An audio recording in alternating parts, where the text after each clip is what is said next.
할렐루야. 오늘도 주의 이름으로 함께 모인 여러분들 환영하고 축복합니다.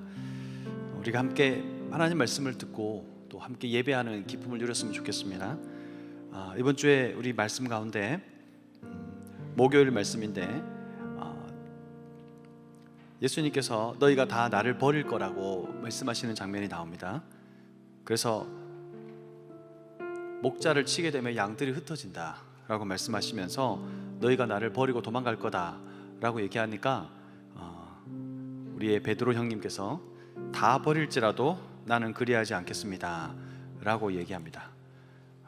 닭 울기 전에 네가 나를 3번 부인할 거다 라고 얘기하니까 한 번 더 힘있게 말합니다. 내가 주와 함께 죽을지언정, 이렇게 자기의 죽음, 목숨까지 걸면서 자신의 말이 거짓이 아니라고 이야기하는 장면이 납니다. 그리고 모든 제자들도 그렇게 하겠다고 말했다고 기록되어 있습니다. 우리의 다짐과 우리의 결단을 말하기 위해서 때로는 목숨을 얘기하기도 합니다. 참으로 죽음을 걸고 맹세하는 그 맹세가 나의 힘과 나의 자존심과 나의 다짐으로 끝날 때가 얼마나 많은지 모릅니다. 오늘 예배도 우리가 정말 제대로 살아보겠다고, 주의 말씀대로 살아보겠다고 말했지만 내가 얼마나 그렇게 살았는지, 내가 얼마나 그런 삶을 살아내었는지, 지금도 예수님을 부인하고 도망갔던 그런 제자들의 그 안타까운 밤처럼 우리의 삶도 그렇게 밤을 지나가고 있지 않은지 돌아보십시다.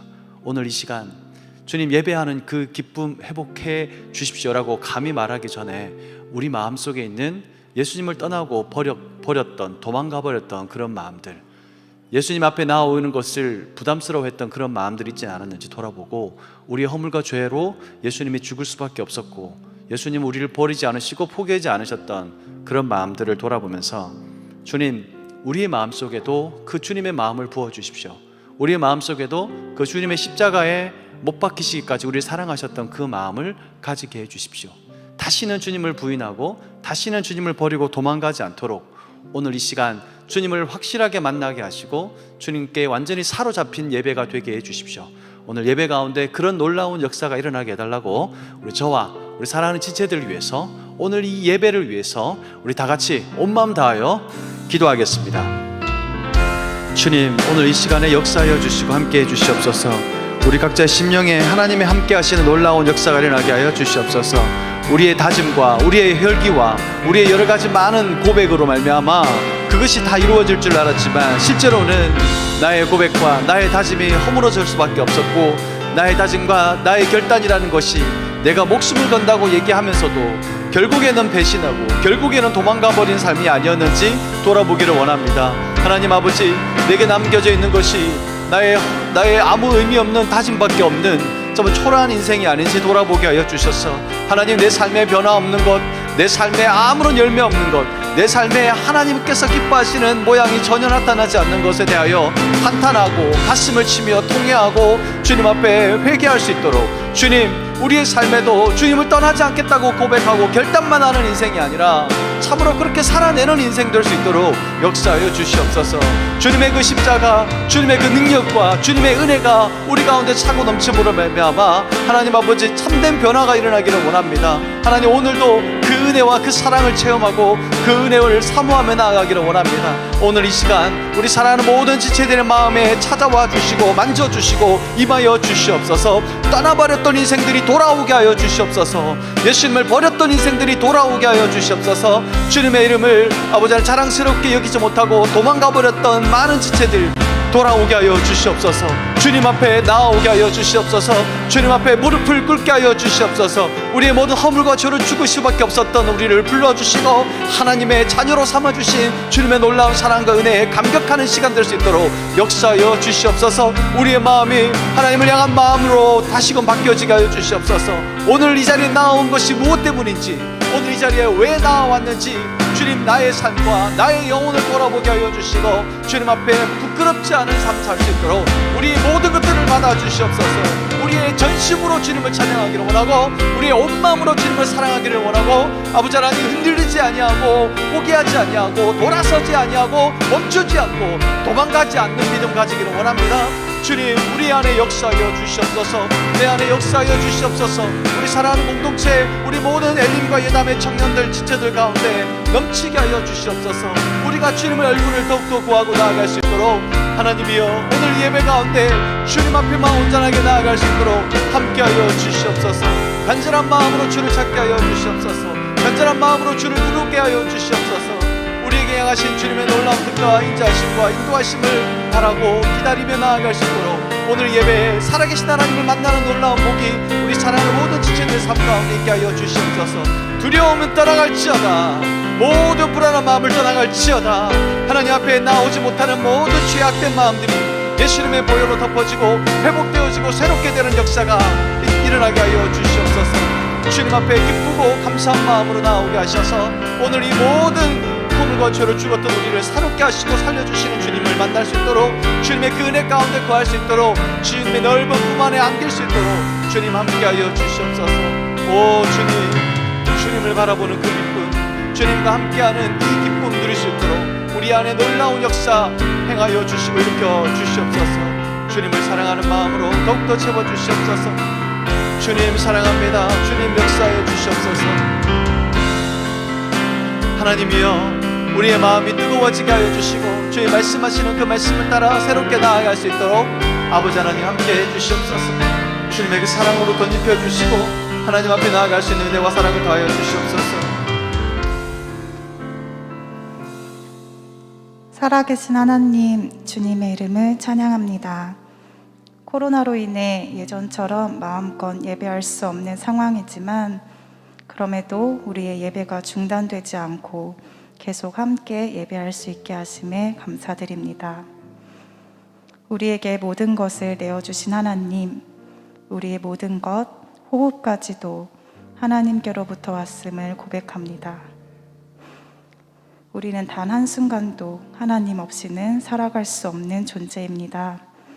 그럼에도 여전히 내 힘과 노력으로 사는 것처럼 여기며 하나님을 찾지 않는 우리의 교만함과 어리석음을 용서하여 주세요. 하나님, 우리 마음은 여전히 하나님을 사랑하고 예수님의 십자가 길을 따르고 싶지만 치열하고 피곤한 삶을 살다 보면 그 마음을 지켜내기가 참 어렵고 나도 모르게 넓고 편한 길을 찾게 됩니다. 죄송합니다. 하나님, 우리의 연약함을 용서해 주세요. 하나님, 우리에겐 예수님의 십자가의 길을 끝까지 따를 수 있는 능력이 없지만 오직 십자가의 능력은 가능케 할 수 있음을 믿음으로 고백합니다.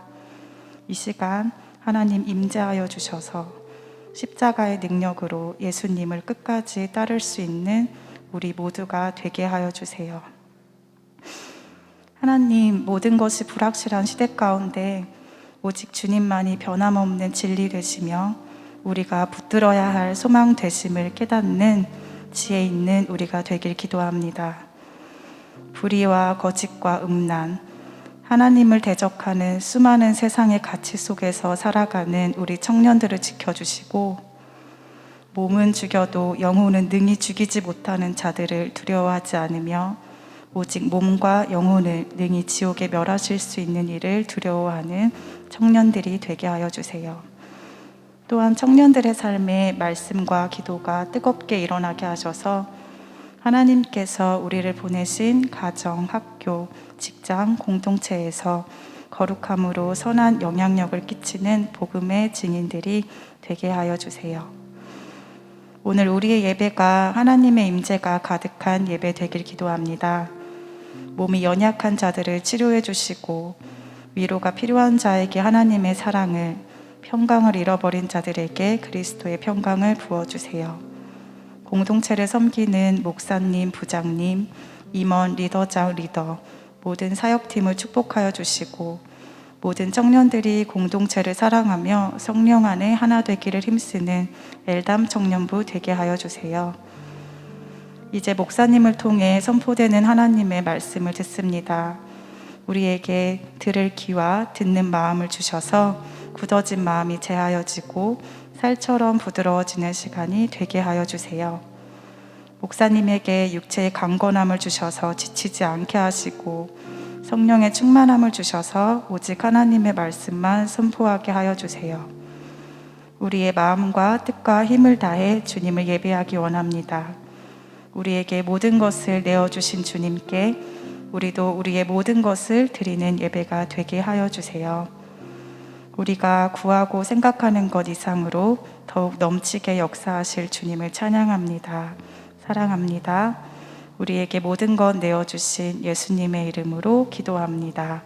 아멘.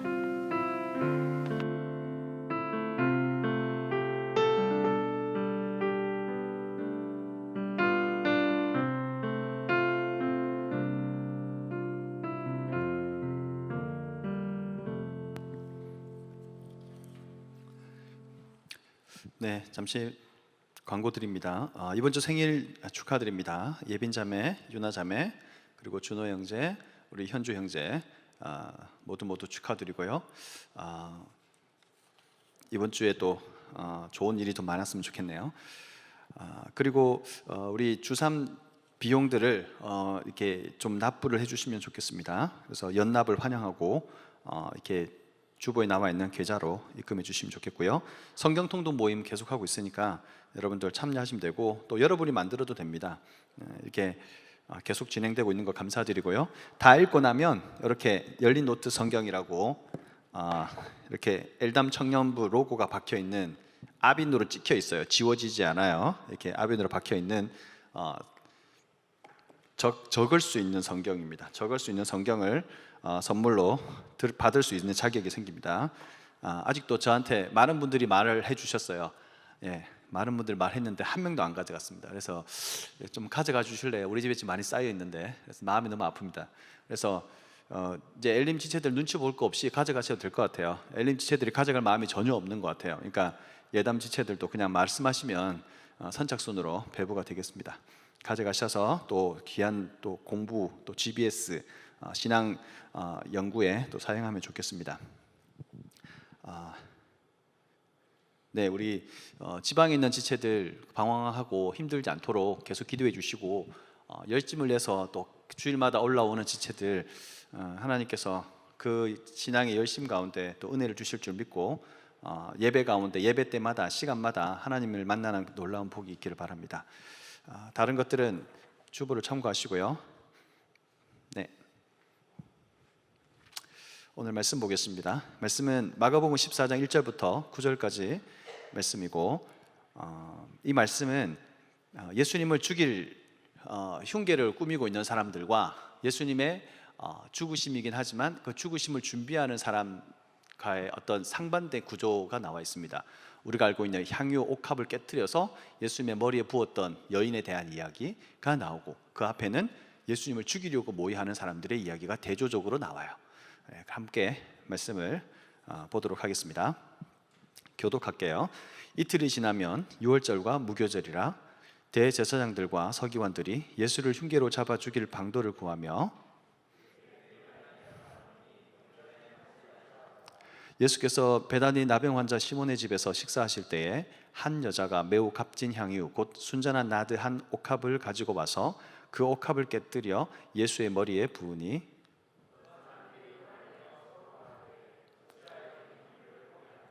이 향유를 300데나리온 이상에 팔아 가난한 자들에게 줄 수 있었겠도다 하며 그 여자를 책망하는지라.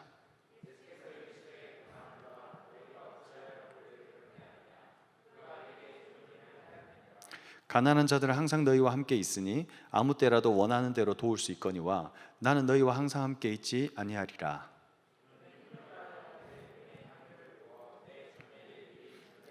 함께 봅니다. 내가 진실로 너희에게 이르노니 온 천하에 어디서든지 복음이 전파되는 곳에는 이 여자가 행한 일도 말하여 그를 기억하리라 하시니라. 아멘. 하나님 감사합니다. 또 오늘 하나님께서 또 귀한 지체들 보내주시고 이 땅에 태어나게 하셔서 감사합니다. 하나님의 사랑과 은혜가 충만하게 채워주시고 우리 사랑하는 지체들 이 땅에 그저 왔다가 그냥 가는 인생이 되지 않게 하시고 이 땅에 보내신 하나님의 뜻과 또 소망하심과 계획하심을 깨닫게 하여 주셔서 하나님 기뻐하시는 열매가 많이 맺히는 하나님의 사람들 되게 하여 주시옵소서. 이들과 함께 또 이들을 우리에게 보내주신 하나님의 뜻을 따라서 우리도 그들과 함께 동역하며 기쁘고 감사하게 하시고 또 우리도 그들과 함께 하나님의 나라를 함께 세워나가는 믿음의 공동체, 지체 동역자 되게 하여 주시옵소서. 오늘도 말씀을 듣습니다. 우리의 마음이 좋은 맛 되게 해 주셔서 30배, 60배, 100배 열매 맺는 귀한 시간 될 수 있도록 인도하여 주시옵소서. 예수님의 이름으로 기도하옵나이다. 아멘.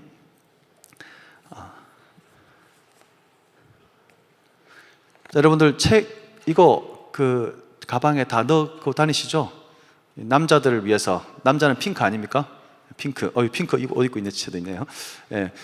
이렇게 아주 형제들을 위해서 이렇게 디자인해줘서 감사합니다. 형제들 좀 많이 들고 다니시라고 넣어놓은 것 같아요. 또 자매들 속상할까봐 안에는 자매처럼 생긴 예수님이 여하튼 이렇게 돼 있네요. 이렇게 초콜릿을 먹었나요? 입에 뭐 많이 묻히신 것 같기도 하고. 자, 하여튼 이렇게 가방에다가 이걸 넣어 다니시는 정말 그런 어떤 복이 있었으면 좋겠고, 최소한의 생명 유지 장치, 이거 없으면 죽는다 생각하시고 살았으면 좋겠습니다. 그리고 말씀이 어렵다 이런 분들은 건초더미 기도에 오시면 그날 큐티 말씀이 함께 풀고 함께 고민하고 기도할 수 있습니다. 매일 11시마다 하니까요. 주일도 쉬지 않고 계속 기도합니다. 오시면 함께 그렇게 할 수 있으니까 말씀을 배울 수 있고 할 수 있는 그 길은 여러 가지가 있습니다. 여러분도 함께 동참해 주시면 좋겠네요. 제목 한번 읽어볼까요? 오늘 제목, 말씀 제목 시작. 모든 것을 드린 여인. 자, 모든 것을 드린 여인에 대한 말씀의 제목으로 함께 말씀을 나누겠습니다. 오늘 말씀은 마가복음 14장 1절부터 9절 말씀인데, 본문 분석을 먼저 하면, 자, 먼저 1절 보시면 이틀이 지나면 되어 있습니다. 이틀이 지난다는 얘기는 2일이 지난다는 얘기죠. 2일이 지나면 유월절과 무교절이다. 우리 성경에 나오는 절기들 중에 제일 헷갈리는 게 이런 거죠. 유월절과 무교절, 뭐 어떻게 하라는 거야? 광복절과 제헌절. 우리가 쉽잖아요, 그죠? 우리나라 절기가 아니기 때문에 그래요. 3일절과 뭐 이렇게 식목일 이렇게 하면 우리 바로 알잖아요. 근데 유월절과 무교절이니까 이게 마음에 와닿지 않아요, 그죠? 유월절과 무교절, 이거는 유월절이 먼저 되고요. 그 다음에 무교절 절기로 또 7일을 더 지킵니다. 그렇게 해서 하루 지키고 나서 그 다음 또 지키는 그런 분위기예요. 그래서 이게 연달아 있다라는 사실을 잊지 않으시면 좋겠고 헷갈리지 않으실 거예요. 그래서 우리 식으로 따지면 유월절이 한 금요일쯤 되나 뭐 그렇게 됩니다. 이게 정확하게 아침부터 되는 게 아니라 저녁부터 되니까 우리랑 시간 개념이 좀 달라요. 그래서 맨날 헷갈려, 이게 요일을 따지면. 그래서 여하튼 금요일 정도 되는 것 같고요. 이게 이 2일 전이면 화요일 또는 수요일이에요. 헷갈리니까 보통 그렇게 됩니다. 그래서 우리 예수님이 이 땅에 예루살렘에 오셨을 때 그때 주일날 오셨거든요. 주일날 오시고 월요일날 뭐 성전 청결하셨다. 그다음 화요일날 또 여러 사람 만나고 성전에서 예수님의 권위에 대해 도전하는 그런 거. 감람산 보시면서 이제 뭐 이렇게 이런 일이 일어날 거다, 저런 일이 일어날 거다 이렇게 하시잖아요. 그 다음에 이제 특별한 일정이 없는데 그때 유다가 이제 배반하는 일을 했을 거다, 그 모의를 했을 거다 이렇게 보통 얘기합니다. 그래서 어떤 사람은 화요일에 했을 거다, 어떤 사람은 수요일에 했을 거다 이렇게 막 의견이 분분해요. 이게 확실하지 않다는 얘기입니다. 목요일에 최후의 만찬을 하고 겟세마네 기도를 하고 체포됩니다. 그리고 이게 최후의 만찬도 목요일날 했는지 금요일날 했는지 또 의견이 분분해요. 그래서 이게 약간 좀 애매합니다. 왜냐하면 요한복음 같은 경우에는 유월절 전날이라고 표현을 했거든요. 근데 다른 데는 또 유월절에 만찬을 했다고 얘기하고, 그래서 좀 약간 좀 혼란이 좀 있습니다. 그래서 아직 교통 정리가 잘 안 돼요. 그러니까 보통은 그렇게 얘기합니다. 보통은. 그리고 금요일에 재판, 새벽에 당하죠. 새벽에 재판하고 베드로가 부인하고 십자가에 못 박히시고 그 다음에 무덤에 계시고 주일날에 부활하셨다. 그렇게 스토리가 되어 있습니다. 그래서 유월절이 금요일이라고 가정했다고 하면 이게 이틀 전이면 수요일 저녁, 뭐 수요일이나 뭐 약간 그런 부분이 될 것 같아요. 여하튼 이 날짜 찾느라고 저도 많이 힘들었는데 이 정도로 결론 내면 될 것 같습니다. 그리고 유월절과 무교절은 알다시피 유월절은 하루를 지키는데 우리 식으로 하면 3월 하순이나 4월 초순경, 지금 우리 부활절이랑 거의 비슷한 어떤 분위기로 가요. 그때 정도에 지키는데 유대인들은 성전이 없기 때문에 그 성전에서 유월절을 지키지 못합니다. 근데 요즘에는 사마리아인들이 유월절을 지켜요. 그래서 그 유월절을 사마리아인들이 지키는 그리심산에서 지키거든요. 그리심산에서 이제 다 지키는 게 아니라 대표를 해서 이제 양 한 50마리 정도 잡아가지고 죽이면서 그 대표를 죽이면서 이제 사람들이 와가지고 같이 유월절을 지키는 거예요. 그래서 이제 이렇게 양들을 진짜 잡아요. 진짜 껍질을 벗기고 태우는 것까지, 그렇게 아이들까지 다 보게 해요. 그 장면을. 그렇게 해서 이제 지키는 그런 장면이 나올 뿐인데, 여하튼 그렇게 유월절을 지키고 난 다음에 그 다음 날이 바로 무교절입니다. 7일 동안 지키는데 무교, 누룩이 없는 빵을 먹는, 그러니까 출애굽할 당시에 이스라엘 백성들이 누룩을 넣어서 빵을 부풀게 할 시간도 없이 빠져나왔던 그런 탈출하는 장면을 회상하기 위해서 그렇게 합니다. 그렇게 지금도 유대인들 그렇게 절기를 그렇게 지키고 있죠. 그렇게 유월절과 무교절은 연달아 이어지는 절기다라고 이해하시면 되겠습니다. 자, 그렇게 그 당시에 어떤 사람들이 등장하냐면, 오늘 말씀에 보면 대제사장들과 그 다음에 서기관들이라는 사람이 등장합니다. 대제사장들과 서기관들. 말만 들어도 마음이 어렵죠. 왜 어렵습니까? 대제사장은 한 명밖에 없는데 대제사장들이라고 하잖아요. 그러니까 뭔가 오류가 있는 거예요. 그러니까 그 당시에는 대제사장이라는 게 정치적인 어떤 세력처럼 돼버려서 그냥 소위 말하는 이제 인수인계하고 이렇게 넘겨주고 뭐 이렇게 정말 뭐라고 그럴까요? 이렇게 매간매직하듯이 그렇게 되었다는 거예요. 그래서 대제사장까지도 그렇게 되었기 때문에 무슨 거기에 거룩함이 있고 무슨 거기에 영적인 어떤 간절함이나 하나님에 대한 바른 어떤 말씀으로 바로 살아가려고 하는 그런 것도 있었겠어요. 자기들의 자리를 유지하기 위해서 애를 썼겠죠. 그래서 대제사장들과 서기관들이 예수를 잡아 죽일 방도를 구했다, 찾았다는 얘기예요. 찾았다라고 얘기하는데 그냥으로는 안 되니까 흉계를 꾸몄다라고 나와 있어요. 흉계로 잡아 죽일 방도를 구했다. 흉계라는 것은 교활한 어떤 속임수를 얘기하죠. 그냥 원어로 보면 미끼를 얘기합니다. 미끼. 어떻게 하면 미끼를 던져서 예수님이 그걸 물어가지고 이렇게 넘어뜨리게 만들고 죽일까, 이런 계획이 필요했다라는 거예요. 그래서 그게 흉계입니다. 근데 그들의 결론은 밀란이 날까, 사람들이 폭동 같은 게 일어날까 염려가 되니까 명절에는 하지 말자라고 하는 결론을 내렸죠. 그러니까 유월절에는 이런 일을 하지 말자라고 결론을 내렸는데 그들의 결론이 바뀌어져요. 유월절 되면 보통 그 당시에 인구가 예루살렘에 한 5만 정도 살았다고 하는데 유월절 되면 한 25만 정도가 모였다고 합니다. 물론 정확하진 않아요. 이렇게 그 당시에 누군가가 뭐 정확하게 세지는 않았을 테니까.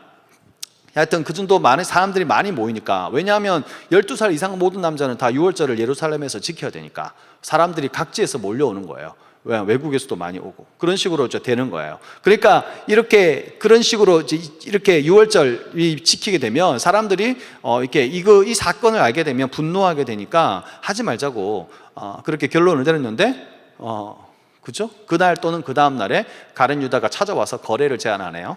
그래가지고 그 거래 때문에 명절에 사건이 일어나게 되는 겁니다. 14장 10절에 보시면 가룟 유다가 넘겨주려고 대제사장들에게 갔다. 그리고 그들이 듣고 기뻐하여서, 왜냐하면 흉계를 찾았는데 흉계를 찾았잖아요. 흉계가 딱 들어오니까 이게 하나님의 뜻이다라고 생각했을 수도 있겠죠.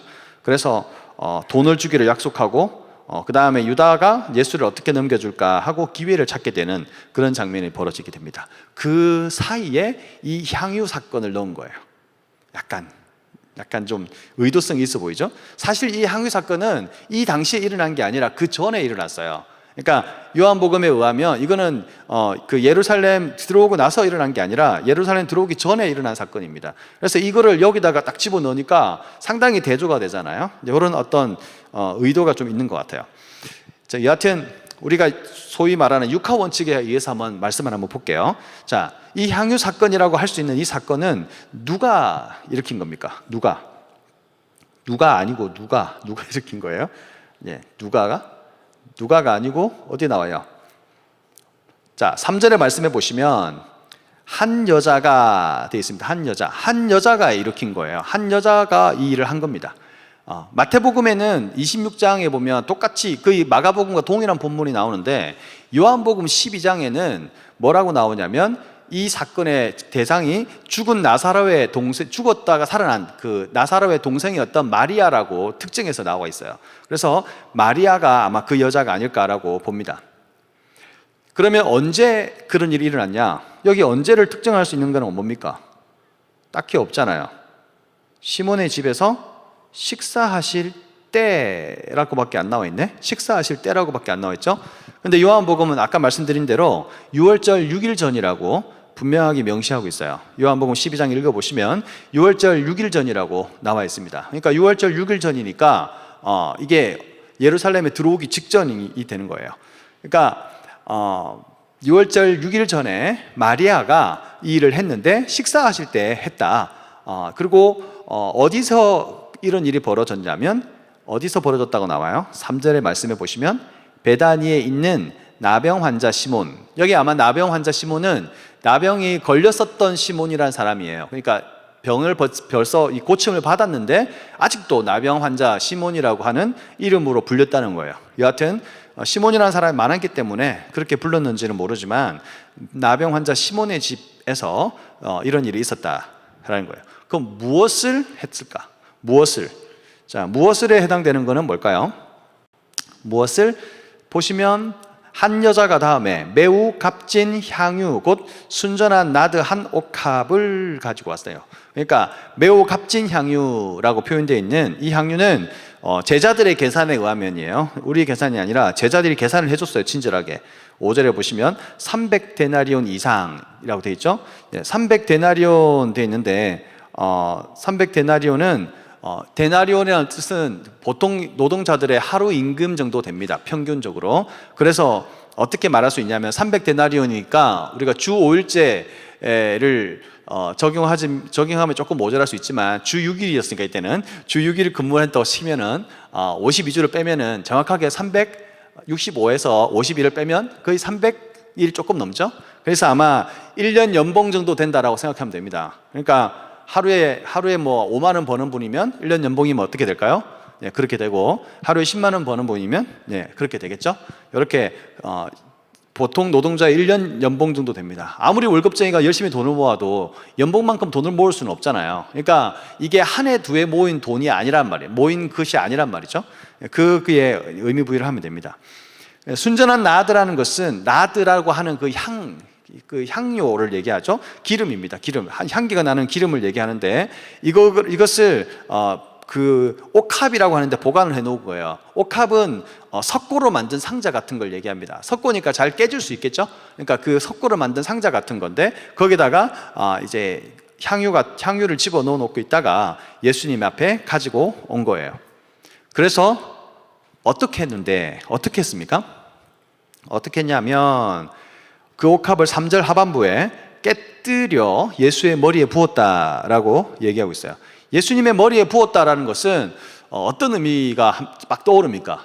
성경에서 머리에 뭔가를 붓는 거는 어떤 사람들한테 주로 했던 것 같아요? 우리가 알고 있는 왕이나 제사장에 대게 기름 부어 세울 때 그렇게 이렇게 머리에 기름을 붓잖아요. 근데 이게 여기처럼 이 기름을 붓지는 않거든요. 그러니까 가장 귀한 기름을 왕이자 제사장이신 예수님께 부었다라는 거예요. 근데 왜 부었을까요? 왜 부었는지는 나와 있지 않아요. 나중에 예수님께서 설명을 하시지만 이 부분에서는 나와 있지 않습니다. 일단 킵해놓고 넘어가는 걸로 합시다. 자, 이렇게 향유 사건이 일어났는데 제자들의 반응과 예수님의 반응이 다른 것 같아요. 제자들의 반응은 어땠는지 한번 살펴보겠습니다. 자, 4절 말씀해 보시면 어떤 사람들이 화를 내어 서로 말하되 라고 되어 있습니다. 화를 냈어요. 화를 냈다. 여기 보면 어떤 사람들이라고 되어 있지만 요한복음에는 가룟 유다라고 특정해 놓았어. 이름을 아예. 유다가 그렇게 열을 받았다, 화를 냈다라고 했습니다. 근데 이렇게 제자들까지라도 되어 있는 걸 보니까 아마 제자들도 비슷한 마음을 가졌던 것 같아요. 화를 냈다는 거예요. 그리고 서로 말했는데 뭐라고 말했냐면 어찌하여 이 향유를 허비하는가 했어요. 허비한다는 것은 낭비하는 걸 얘기해요. 웨이스트를 얘기하면. 그러니까 어떤 물 같은 거를, 아니 액체 같은 거를 바닥에 부어버리면 어떻게 주워 담을 수도 없고 원상 회복을 할 수 없잖아요. 그런 걸 얘기해요. 아예 소멸시켜버리고 가치를 없애버리는 거. 이거를 얘기하는 건데 이걸 낭비한다, 허비한다라는 표현을 써서 야, 그 아까운 걸 다 버렸냐? 이 말이에요. 쉽게 얘기하면. 예. 그래서 왜 이렇게 허비하냐? 없애버렸냐? 라고 하는 거예요. 허비한 거 맞다. 오늘 성경에는 나와 있지 않지만 허비했다.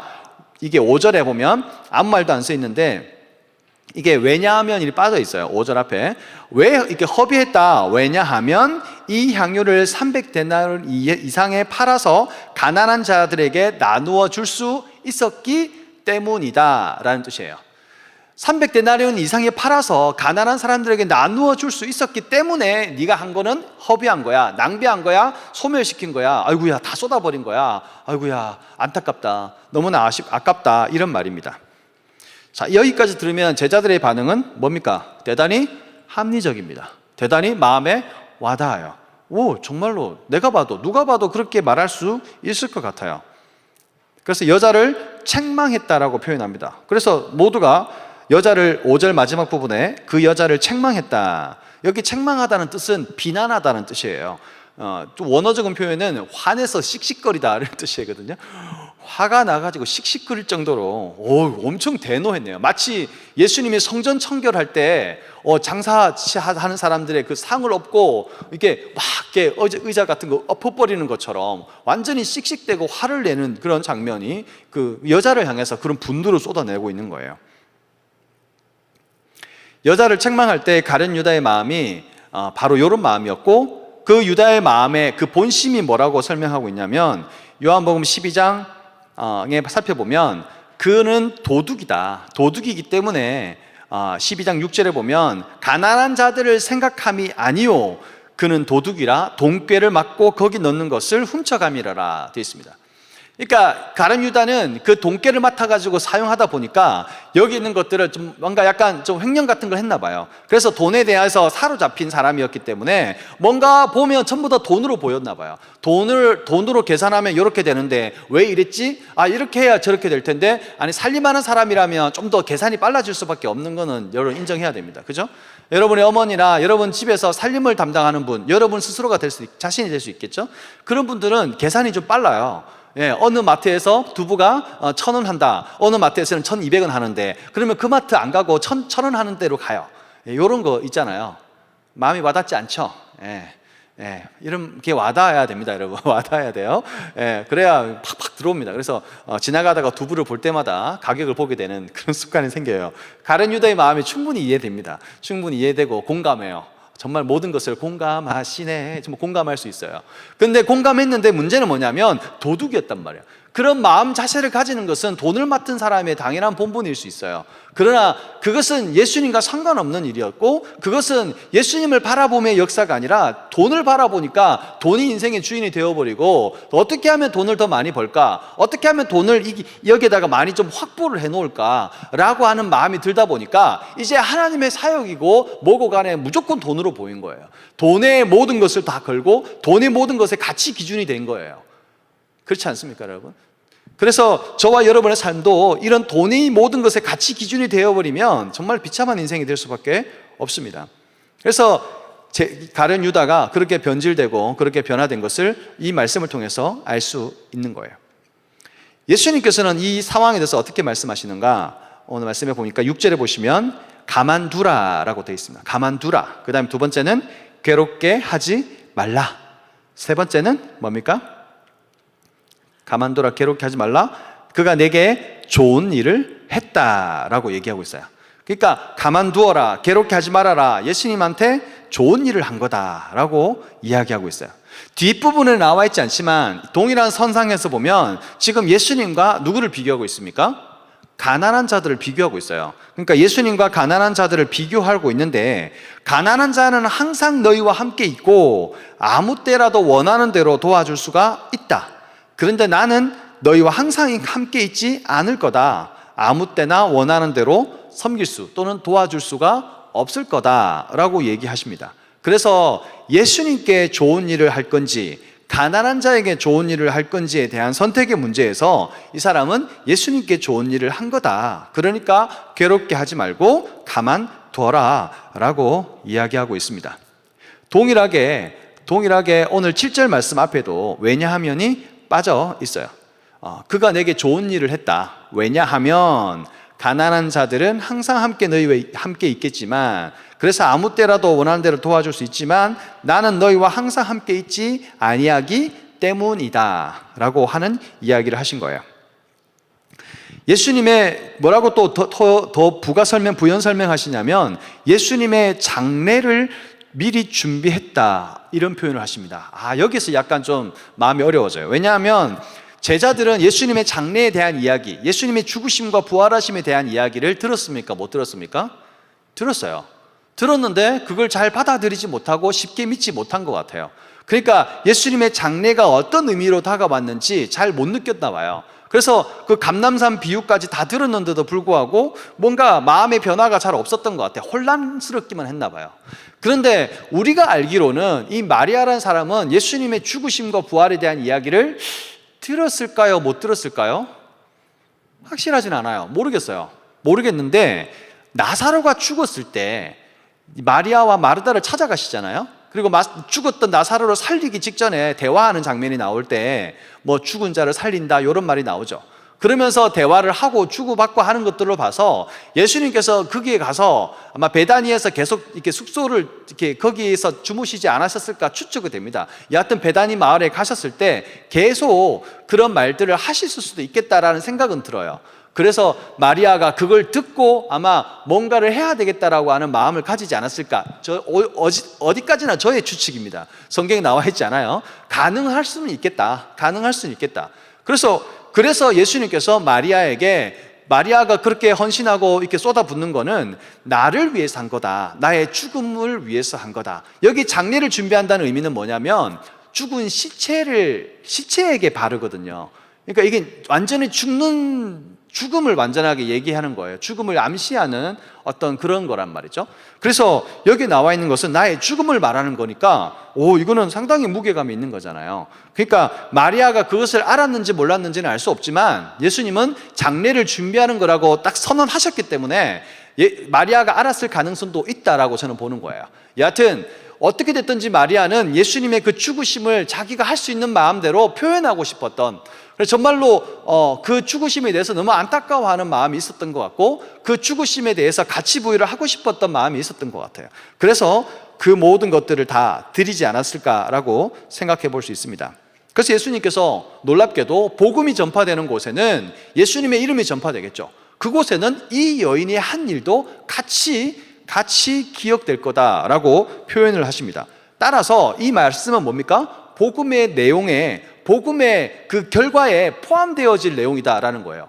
복음이라는 것은 예수님의 십자가의 복음이고, 복음이라는 것은 우리의 죽었던 영혼을 살려내는 거고, 복음이라는 것은 우리의 종되었고 얽매였던 모든 것들에서 벗어나서 완전한 자유함을 누리는 것이 복음인데, 그렇게 자유함, 그렇게 노임을 받고 눈이 뜨고 그 다음에 주의 은혜의 해가 선포되는 놀라운 역사가 나타나게 될 텐데, 그 일에 이 향유를 옥합을 깬 여인의 일도 함께 얘기가 될 거다라는 의미는, 너희가 복음을 받게 될 그 일이 예수님의 십자가 사건과 연결되어 있다, 또는 예수님의 십자가에 못 박히심 이후에 너희의 삶이 어찌해야 되는지, 헌신의 깊이가 어찌해야 되는지에 대한 이야기도 함께 나타날 수 있는 거죠. 그러니까 예수님께서 십자가의 복음이 전파되는 곳곳마다 이 여인이 했던 일도 함께 전해질 거다, 기억될 거다라고 말하는 것까지 이렇게 말씀하셨을 정도라면 얼마나 중요하게, 얼마나 무게 있게 받아들이셨는지 우리가 좀 생각을 해봐야 된다라는 겁니다.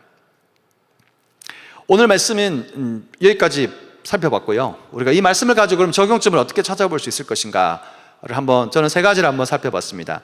우리가 주님 앞에 모든 것을 드려야 된다라고 하는 전제, 모든 것을 드렸던 여인처럼 우리가 주님 앞에 모든 것을 드려야 된다라고 하는 전제라고 한다면 그것을 어떻게 할 수 있을까? 첫 번째는 옥합을 깨뜨려야 한다는 것입니다. 이것은 헌신의 시작입니다. 헌신의 시작. 옥합을 깨뜨려야 한다는 거예요. 여기서 보면 우리가 생각할 때 옥합을 깨뜨려야 된다는 것은 많은 사람들의 생각이 우리의 헌신에 중요한 걸림돌이 될 수 있습니다. 그래서 많은 사람들이 이렇게 하면 안 돼, 이렇게 하면 돼 라고 생각하는 그 생각들이 우리가 헌신하는데 장애물이 될 수 있다는 거예요.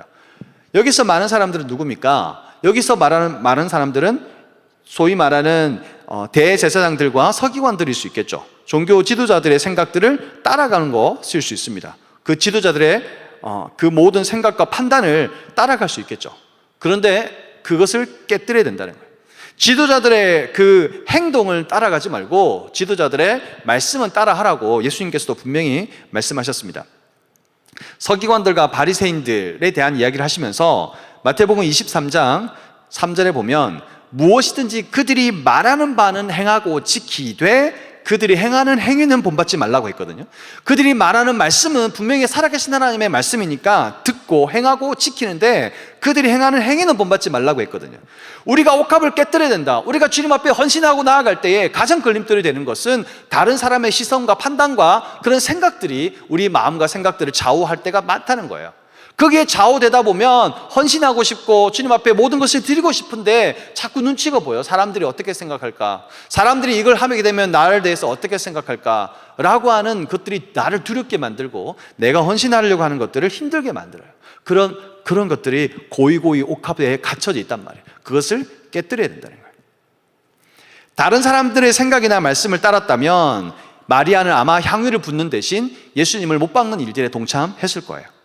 다른 사람들의 생각이나 그 말씀을 따랐다면 향유를 붓는 대신에 예수님을 팔아서 아니면 그 향유를 팔아가지고 다른 사람들을 도와줬을 거예요.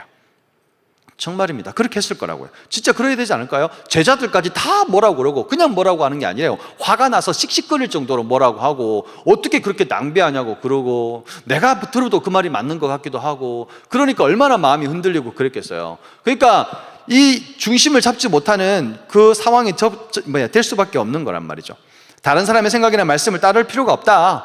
그렇게 되면 자꾸 하나님 앞에 헌신하기가 힘들어진다. 자꾸 중심이 흔들어지고 다른 데 마음을 빼앗기고 결단을 하지 못하게 된다라는 거예요. 그리고 하나님 앞에 헌신할 때에는 책망과 그리고 괴로움을 당할 준비도 해야 된다. 말씀대로 순종하면 정말로 우리가 기쁜 마음만 생기고 정말 내 인생의 탄탄대로가 될 것 같은데 말씀대로 순종하는데도 불구하고 우리의 삶에는 기쁨이 없고 감사가 없고 어려움만이 가득 차 있는 그런 일이 벌어질 수 있다는 거예요. 오늘 말씀에 나와 있잖아요. 향유 부었는데 뭐라고 해요? 향유 부었을 뿐인데 정말로 마음 듣기 힘든 일들을 많이 듣잖아요. 그러니까 책망하고 화를 내고 그렇게 자기가 자기 향유도 아닌데 왜 그렇게 화를 내는지 모르겠다 이럴 싶은 마음이 들 정도로 그렇잖아요. 그런 어떤 마음이 생긴다는 거예요. 말씀대로 순종하고 나아갈 때 사람들이 손가락질할 수 있고 사람들이 책망할 수 있다는 것도 염두에 둬야 됩니다.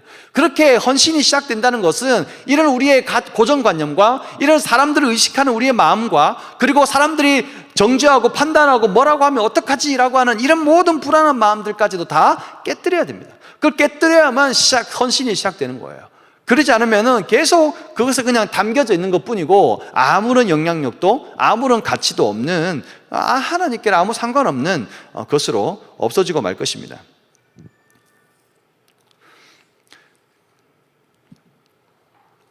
짐 엘리엇이라고 하는 사람이 있죠. 우리가 잘 알고 있는 에콰도르의 마지막 남은 그 살인하는 사람들 그 부족 아우카 부족을 선교했던 사람들입니다. 이게 안 보이죠? 이 다섯 사람이 그 부족에게 죽었던 이야기를 쓴 게 엘리자베스 엘리엇이라고 짐 엘리엇의 아내입니다. 다섯 사람의 이야기를 쓴 게 영광의 문이라는 책이고 그다음에 짐 엘리엇에 대한 이야기를 쓴 게 전능자의 그늘이라고 하는 책이에요. 여기 뭐 그 유명한 것이 있어요. 영원한 것을 얻고자 영원할 수 없는 것을 버리는 자는 바보가 아니다.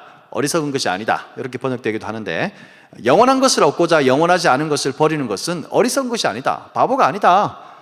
영원한 것을 얻는데 뭐 다 버리는 게 뭐가 어리석은 거냐. 바보 아니다. 그 말이에요.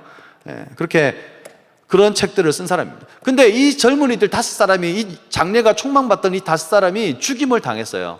죽임을 당했다. 그 완전히 어처구니 없는 죽임을 당했잖아요. 완전히 죽었어요.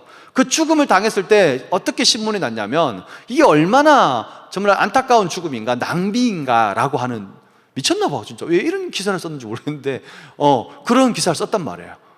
사람들이 볼 때는 너무나 안타까운 죽음이라는 거죠. 그렇게 너무 낭비다. 왜 이렇게 죽을 수밖에 없었는가? 그 사람들이 뭐라고 그렇게밖에 할 수 없었지? 라고 하는 거예요. 이 사람들의 마음속에는 가치 있는 일이 바로 그거였다. 그것이 가치 있는 일이었고 그것이 하나님 기뻐하시는 일이라고 하는 생각이 있었기 때문에 다른 사람의 판단이나 다른 사람의 어떤 여러 가지 야유나 질타 같은 것들은 신경 쓰지 않았다는 거예요. 많은 사람이 생각했던 그 말이 아니라 하나님의 말씀, 많은 사람의 판단이나 생각이 아니라 하나님의 말씀만 바라보고 그렇게 나아갔다는 거예요. 그래서 거룩한 낭비라고 할지라도 그렇게 할 수밖에 없었다라는 거예요. 예수님께 드릴 때는 다른 사람의 생각과 판단을 깨뜨려야 됩니다. 예수님께 드릴 때는 다른 사람의 책망과 다른 사람들의 어떤 말하는 것들 때문에 괴로워하는 그 괴로움까지도 다 이렇게 두려워하는 우리 마음이 있잖아요. 그 마음조차도 깨뜨려야 된다라는 거예요. 그것을 이제 깨뜨리고 나면 어떤 일이 벌어집니까? 깨뜨리기 전에는 두렵지만 깨뜨리고 나면 담대해질 수 있어요. 깨뜨리고 나면 헌신할 수 있는 거예요. 깨뜨리고 나면 이제 무조건 정주행할 수밖에 없습니다. 이제는 더 이상 이제 뒤를 돌아보지 않을 수 있는 거예요. 근데 그 깨뜨리기가 참 힘든 거예요. 거기서부터 우리의 어려움이 있는 거죠. 헌신의 시작은 이 옥합을 깨뜨리는 것, 어떤 옥합이든지 간에 그 옥합을 깨뜨리는 것부터 시작되고, 다시는 그 길로 돌아가지 않기 위해서는 다 깨뜨리면 시작되고, 깨뜨리면 계속할 수 있는 거예요. 여러분 잘 알고 있는 분 중에 순회선교단의 김용희 선교사님 있죠? 김용희 선교사님이 이렇게 했던 여러 가지 말들 중에 뭐냐면, 그분이 순회선교단이라고 해서 특별한 일을 하는 단체가 아니에요. 선교사님들을 찾아가서 위로하고 선교사님들을 도와주는 단체예요. 그 단체는. 그래서 그 단체에서 하는 일이 뭐냐면, 선교사님들이 이 사역을 하다 보면 낙심할 때가 있잖아요. 낙심하고 일을 겪게 되면 어려움을 겪잖아요. 그때 그분들이 갑니다. 가가지고 뭘 하냐면 다시 이렇게 마음을 다독여주고 다시 그 일을 하게 하는 거예요. 그분이 뭐라고 얘기했냐면, 선교사들의 퇴로를 차단하라, 이런 말을 했어요. 선교사들의 퇴로를 차단하라. 선교사님들이 한번 보내기 얼마나 힘들어요. 얼마나 많은 게 사람들 이게 동원되고 훈련시키고 보내야 되고 또 섬기고 뭐 하는데, 이걸 다 접고 돌아오게 되면 얼마나 하나님 나라의 낭비이고 하나님 나라에 있어서 안타까운 일이겠어요. 그러니까 선교사님들 못 돌아오게 가가지고 그 마음을 잡아주고 이렇게 하는 게, 본인이 우스갯소리를 그렇게 얘기했는데 그런 겁니다. 하나님 앞에서 헌신의 시작을 하게 되면 그것이 이제 하나님 앞에 온전하게 나아가는 그런 마음의 결단들을 하게 되고, 그 하나님 앞에서의 결단과 헌신은 절대로 흔들리지 않을 수 있는데, 그것을 깨뜨리지 못하면 다시 옛날로 돌아가고 싶어하는 마음이 자꾸 생긴다는 거예요.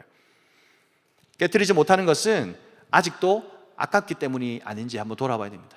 우리가 옥합을 깨뜨리지 못하는 것, 우리가 헌신하지 못하는 것은 아직도 아까운 것이 뭔가 있기 때문이 아닌지 돌아봐야 된다는 거예요. 우리가 예수님이 전부라고 얘기하지만 예수님이 내 삶을 걸 정도로 전부가 아니어서 그런 게 아닌지 돌아봐야 된다. 나는 예수님이 나에게 전부입니다. 아멘. 예수님이 나의 전부입니다. 아멘. 아멘 안 할 줄 알았어. 아멘 하면 안 좋은 거 분명히 보이죠, 그죠? 뒤에 전부 다 아멘이라고 마음속으로 했을 거예요. 예수님이 나의 전부다. 예수님이 나의 왕이다. 예수님이 나의 목자다. 하더만요. 했어. 나의 예수님이 나의 모든 것입니다. 전부입니다라고 얘기했지만, 예수님이 전부라면 예수님께 모든 것을 드리기를 시도해야 되잖아요. 그걸 안 하면은 예수님이 전부가 아닌 거지. 자기에게 전부가 아니면서 전부라고 하는 건 뭐예요? 거짓말이라고 보통 얘기하죠. 위선이라고 얘기하죠. 자신을 속이고 예수님을 속이는 거고 다른 사람을 속이는 거예요. 믿음 좋은 척하는 것, 그리고 교회에서 믿음 좋은 척하는 것, 믿음이 좋은 것 같이 보이도록 노력하는 것일 뿐이지 그 이상도 그 이하도 아니잖아요. 우리 안에 예수님께 모든 것을 드리겠노라고 얘기하자면, 우리 안에 지금 곱게 포장해 놓았던 것들을 깨뜨려서 주님 앞에 드릴 수 있어야 된다는 말이에요. 우리 안에 그것이 무엇인지 드려야 되는데, 그거 우리가 가지고 있는 시간일 수 있고, 우리가 가지고 있는 육체일 수 있고, 우리가 가지고 있는 돈일 수 있고, 우리가 가지고 있는 모든 것일 수 있는데, 그것들을 곱게 쌓아만 놓고 깨뜨리지 않는다면 아무짝에 쓸모없잖아요. 헌신의 시작은 바로 거기서부터 시작된다는 거예요. 깨뜨려야 된다는 거. 많은 사람들이 우리를 바라볼 때 어떻게 바라볼까?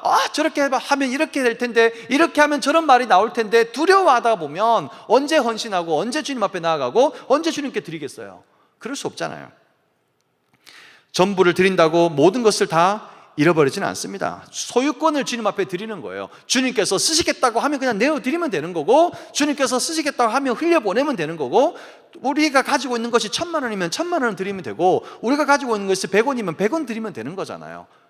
그렇게 쉽게 생각하면 되는 것인데, 우리가 자꾸 계산하기 시작하고 우리가 계속 하나님의 뜻을 외면하려고 하는 시도를 하게 되면, 언제부턴가 우리는 가룟 유다와 같은 마음에 짐이 생기고 병이 생겨서 나는 예수님의 제자지만 실제로는 예수님을 파는 자가 될 수밖에 없는 이중적인 모습을 가지게 된다는 거예요. 저와 여러분이 가지고 있는 많은 면들 중에 이런 면이 있는지 돌아봐야 됩니다. 내가 옥합을 깨뜨리지 않았을 때는 겉모양은 아주 번지르르하고 괜찮아 보일지 몰라도 주님께는 아무 쓸모가 없는 옥합일 뿐입니다. 그 안에 있는 내용이 뭐든지 간에 상관없는 거예요. 깨뜨려서 주님께 부어드려야 됩니다. 그래야만 저와 여러분이 모든 것을 주님께 드렸다라고 말할 수가 있는 것입니다. 우리는 주님께 어떻게 드려야 될까? 두 번째는 이렇게 주님께 드려야 될 것은 옥합을 깨뜨리는 것 말고 해야 되는 일이 있다면 예수님께 드려야 된다는 거예요. 예수님께 드려야 된다. 이것은 헌신의 진정성을 얘기합니다. 헌신의 진정성. 예수님께 오늘 말씀해 보면 그 여인에 대해서, 마리아에 대해서 어떻게 표현하고 계시냐면 괴롭게 하지 말라고, 가만두어라고 얘기하면서 그가 내게 좋은 일을 하였다라고 평가하고 계세요. 예수님께 좋은 일을 했다라는 거예요. 예수님께 좋으면 되는 거예요. 다른 가능성을 다 차단하고 그냥 예수님께 좋으면 되는 거예요. 예수님이 기뻐하시는 일이다 라고 하는 마음만 있으면 그냥 그걸로 오케이, that's okay, 그냥 그걸로 그만인 거예요. 예수님께 좋은 일이다 라는 것은 그러면 어떻게 알 수 있을까요? 예수님께 좋은 일이라는 게 도대체 뭘까? 어떻게 알 수 있죠? 하나님의 말씀을 찾아보면 되겠죠? 예수님이 뭘 좋아하는지 찾아보면 되잖아요. 그게 말씀에 나와 있어요. 예수님이 뭘 좋아하시는지 말씀에 찾아보세요. 그러면 예수님이 뭘 좋아하시는지 나와 있습니다. 그거 하면 돼요. 고민하지 마시고 하나님의 뜻이 무엇인지 모르겠어요. 거짓말 하지 말아요. 하나님의 뜻은 여기 나와 있어. 성경 안 봐서 그렇지, 성경 보기 싫어서 그렇지. 예수님께서 좋아하시는 것이 무엇인지 모른다고요? 그러면 예수님께서 좋아하시는 것이 뭔지 뭐예요? 찾아보면 되고, 두 번째는 뭐 하면 되겠어요? 물어보면 되지. 그게 뭘까요? 기도겠죠. 예수님 뭘 좋아하십니까? 예수님 뭘 원하십니까? 라고 기도하면 되죠. 그거 기도하면서 예수님께 받은 응답대로 순종해 보셨나요? 그런 삶을 사는 것이 바로 저와 여러분이 살아야 되는 삶의 태도입니다. 헌신이라는 게 바로 그런 거예요. 헌신이 정말로 진정성이 있으려면 예수님께 좋은 이미지를 붙여야죠. 예수님께 좋은 일이 뭘까를 생각을 해야 되지, 우리가 헌신할 때 오류가 자꾸 사람에게 좋아 보이려고 애를 쓴다는데 자꾸 함정이 있는 거예요. 헌신은 그냥 온전히 예수님인 거예요. 예수님께만 좋으면 돼. 예수님께만 좋게 드러나고 예수님이 좋아하시는 일들을 그냥 하면 되는 거예요. 그냥 그게 끝이고 그게 처음이고 그게 마지막인데 자꾸 다른 데를 마음을 틀게 되고 자꾸 다른 데를 마음을 빼앗기니까 헌신이 제대로 일어나지 않는 거예요. 자꾸 헌신이 망설여지고 헌신이 참되게 일어나지 않는다라는 거예요. 저도 뭐 후원을 많이 받지 않지만 받을 때가 있습니다. 제가 10년이 아니구나, 이제 20년 가까이 돼가네요. 20년 전에 청소년 사역을 했었어요. 평신도였고 군인이었지만 청소년 사역을 했었는데 그래서 열심히 많이 했습니다. 사역을 많이 했는데 혼자서 뭘 했겠어요. 열심히 그냥 몸으로 때웠죠. 그러다 보니까 또 어떤 분이 저와 연결돼서 저에게 후원을 해주셨습니다. 정말 모든 것을 다 올인하거든요. 저는 여러분 알다시피 모든 것을 올인하잖아요. 한번 꽂히면 끝까지 가요. 그래서 올인하는 그런 성격이라 그렇게 정말 많이 올인했어요. 그래서 저희 모든 것을 올인했더니 남는 게 없네요. 그래서 정말 힘들게 살았던 것 같아요. 그래서 그때 당시에도 저를 후원해 주셨던 분이 계시는데 그분이 후원해 주셔서 참 많은 위로가 됐던 것 같아요. 그래서 후원받은 거를 다 후원을 하신 그 뜻대로 다 사용을 했습니다. 이것도 후원해서 산 거예요. 후원해서 산 거고, 후원하신 분이 자기 이름 밝히지 말아 달라고 해서 안 밝힌 거고 그대로 다 썼습니다. 죄송해요. 한 몇백 원 남았을 것 같긴 한데 돌려달라면 돌려줄게요. 여하튼 이게 그렇게 해서 사용된 겁니다. 그래서 여러분들 그런 마음을 가지시면 좋겠다 싶어요. 그리고 또 저에게 또 어떤 분이 그냥 필요한 데 쓰라고 저한테 돈을 주셨어요. 그때 돈이 적지 않았거든요. 100만 원 정도 주신 것 같아요. 근데 저희 형편을 아시겠지만 저희 형편이 늘 좋지 않아요. 그래서 늘 좋지 않기 때문에 정말 감사하다, 크게 도움이 되겠다 싶어서 이런 마음이 있었는데 제가 알고 있는 선교단체 관사님한테 메일이 와 있네요. 기도해 달라고. 그러니까 이렇게 너무 사정이 안 좋으신 분이신데 이사하기가 너무 힘드시다고 하셨어요. 그래서 고민되고 기도하고 있다라고 이렇게 보내셨어요. 제가 1초도 고민 안 했습니다. 그래서 그분께 드렸어요. 하나님께서 원하시는 것이 무엇일까를 고민하기 때문에 별로 그게 아깝지도 않았고 후회되지도 않아요. 저와 여러분이 가지고 있는 그 마음 속에 예수님께 좋으면 된다라고 하는 마음을 가지면 이게 아깝지 않다는 거예요. 이것이 아깝다고 생각했으면 못했을 거예요. 할 수 있으면 하면 되는 거예요. 예수님이 방향성과 예수님이 그 중심에 계시다면 우리가 뭘 하든지 어떻게 하든지 할 수 있어요. 근데 사람들은 자꾸 이걸 하면서 자신의 이름을 드러내기를 원해요. 내가 했다는 걸 살짝 은근히 드러내서 사람들로 하여금 자기가 칭찬받기를 원하는 마음이 자꾸 들기도 한단 말이에요. 그래서 자꾸 자기 이름을 내려고 하고 자기 이름을 드러나지 않으면 상처를 받아요. 그 다음부터 후원 안 한다고 그러고 얼마나 그런 게 많은지 몰라요. 정말 마음이 아픈 일이 많습니다. 보이지 않게 조용히 드리는 것이 정말로 헌신의 진정성이 있는 것입니다. 많은 사람들이 보기 좋게 성전에 헌금을 했던 부자들을 생각해 보십시오. 동전밖에 없었다고 했잖아요. 동전을 떨어뜨릴 때 얼마나 큰 소리가 났을까요? 우두두두두두두 소리 났을 거예요. 그러면 사람들이 다른 거 하다가 그 소리 나면 어떻게 돼요? 야, 누구야? 하면서 쳐다봤겠죠? 와, 역시 작년에도 돈 많이 내더니 이번에도 돈 많이 내네. 야, 역시 짱이야 라고 그런 어떤 인정, 그런 칭찬, 그런 것들을 보냈을 거예요. 근데 그 과부의 두 랩돈은 어떻습니까? 띵띵 2개 떨어뜨렸으니까 500원도 안 되는 그 돈을 떨어뜨렸잖아요. 근데 예수님 평가는 뭡니까? 가장 많이 드렸다라고 평가하고 있지 않습니까? 우리가 지금 생각할 때 자꾸 헌신을 다른 사람이 알아주기를 원하고 다른 사람이 칭찬해 주기를 원하는데 자꾸 포인트를 두니까 자꾸 우리의 이름을 내려고 하고 우리가 드러나는 걸 자꾸 원한다라는 거예요. 이름이 드러나지 않아도 상관없는 거예요. 우리 이름이 드러나지 않아도 상관없고 내 이름이 사라져버려도 아예 전혀 거론조차 되지 않아도 상관없는 거예요. 그 일을 하신 분은 주님이시고 그 일을 기뻐 받으신 분은 주님이시니까 예수님께 드리면 되는 거예요. 예수님께 좋아하시는 방향대로 드리면 되는 것이다 라는 거예요. 주님께 드린 것 여러분 믿고 맡기시고 그 다음에 기도하면서 그것이 잘 사용되기를 위해서 기도하시면서 기다리시면 됩니다. 근데 안타깝게도 우리 한국교회 많은 목회자들 중에서 정말 적지 않은 수가 여기에 무너져 버린 것 같아요.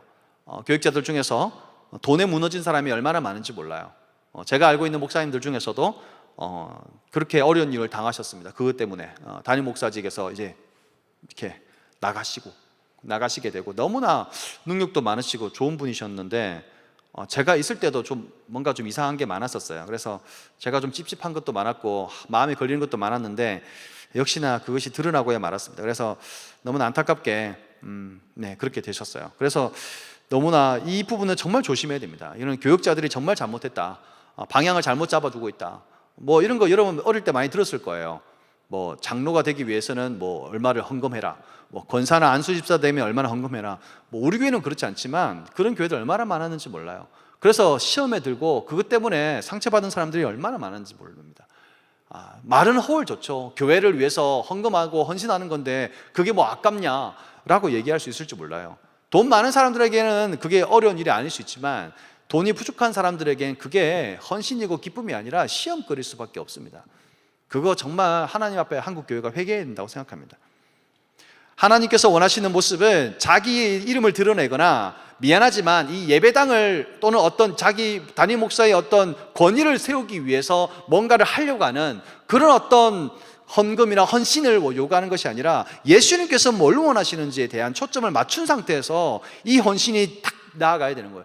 그래야 헌신의 진정성이 느껴지는 거지. 그 헌신을 자꾸 다른 사람이 인정해 주기를 바라는 눈빛이 자꾸 어려져 있으니까 자꾸 주보나 어딘가에 자꾸 실어주기를 원하고 자기 이름을 자꾸 내기를 원하고 걔 자꾸 내 이름 왜 주보에 밑에 있냐, 내가 돈을 제일 많이 냈을 텐데 왜 내 이름이 두 번째 있냐, 그런 것부터 시작해서 얼마나 마음이 어려운지 몰라요. 차라리 돈을 안 냈으면 좋겠어. 마음속에 헌신이라는 것이 주님께 드리는 것이 아니라 사람에게 준 것처럼 느껴지는 그런 헌신들이 얼마나 많은지 몰라요.